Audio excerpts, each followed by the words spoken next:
Bonjour tout le monde, j'espère que vous allez tous très bien. Aujourd'hui on se retrouve pour la vidéo d'analyse hebdo sur la chaîne de Jonathan.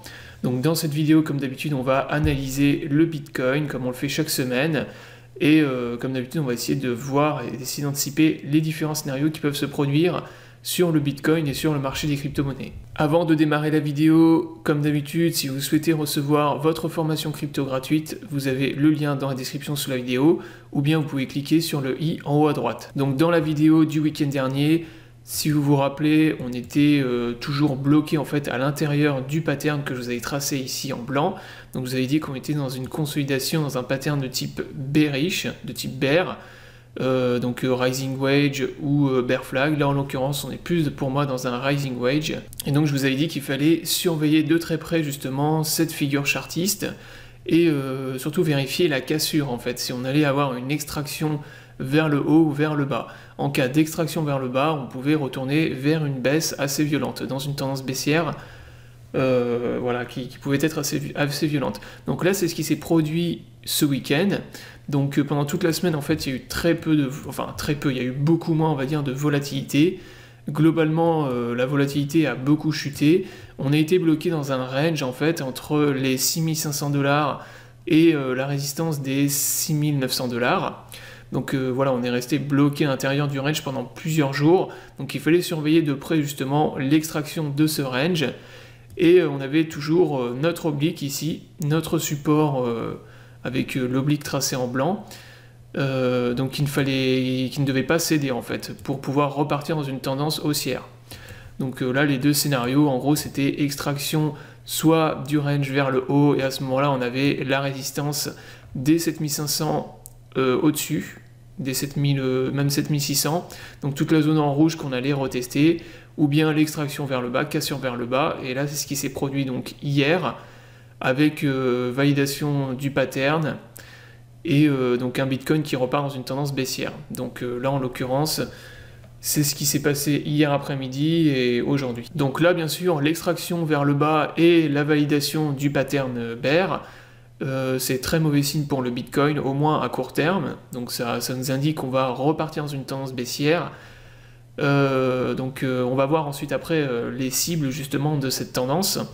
Donc ça c'était quand même assez logique, c'était le plus probable, c'est ce que je vous avais dit justement le week-end dernier, puisque déjà il y avait une consolidation de type bear, et ensuite il y avait eu de forts rebonds haussiers, donc Bitcoin était reparti très violemment à la hausse, avec des gros rebonds, et assez peu de volume haussier d'ailleurs. Si vous regardez les volumes, en fait, le Bitcoin est remonté de manière très violente, mais des gros rebonds haussiers avec très peu de volume acheteur. Dès lors qu'on est dans une consolidation de type bear et qu'on remonte, on fait des rebonds aussi violents avec peu de volume haussier, forcément derrière il y a de grosses probabilités que ça corrige et que ça break vers le bas. Donc là pour ce qui est des cibles maintenant du pattern, donc tout dépend en fait de quelle manière vous prenez la figure en fait. Si vous considérez que c'est un wedge, donc un biseau, vous avez une cible de moins 35% à peu près, donc ce qui nous ramènerait environ vers les 4300$.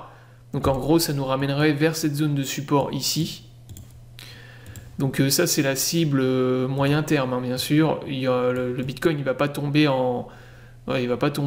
comme ça directement, il va faire des rebonds. Là on voit par exemple qu'ici on a un gros support au niveau des 5500$.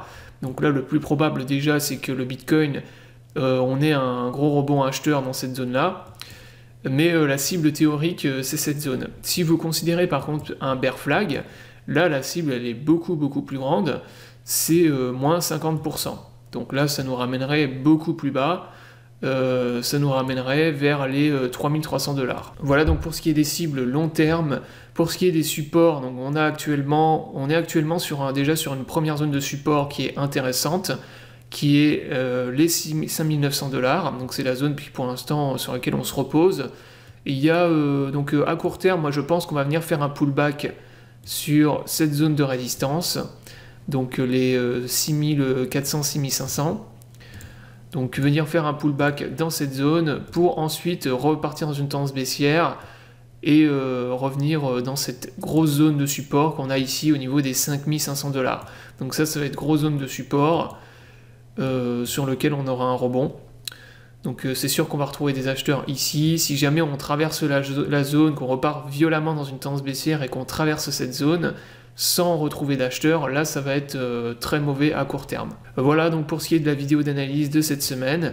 J'espère qu'elle vous aura plu, donc je vous invite à liker, à vous abonner à la chaîne. Si vous souhaitez recevoir votre analyse crypto gratuite, vous avez le lien dans la description sous la vidéo. Je vous souhaite à tous une bonne journée et à bientôt pour une prochaine vidéo.